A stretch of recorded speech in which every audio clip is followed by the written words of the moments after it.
problem is to solve for x. So, paano mo gagawin yun, no?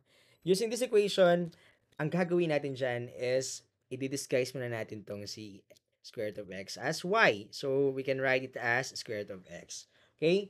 Also, i-disguise ko rin tong x na to as my x would be my y squared. So, ibig sabihin na may mga kanya-kanya silang itsura. So, ngayon, by using this particular disguise, yung x, papalitan ko siya ng y squared.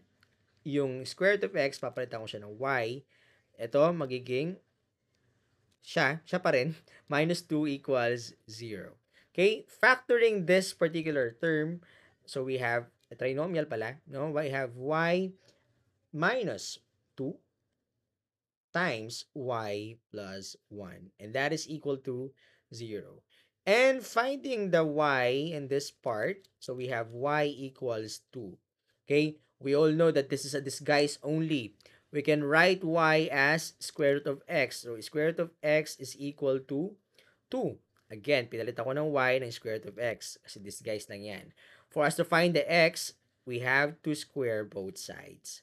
Okay? Squaring both sides, giving us x equals 4.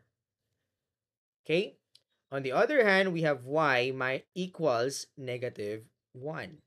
So, again, the disguise of this one is just square root of x. That is equal to negative 1. Okay? Finding the x, giving us 1. The thing is, alin sa kanilang dalawa ang tama kaya? Ito bang si 4 or si 1? Try to check. Ang makikita nyo lang dyan na valid, okay, I see 4. This one is invalid.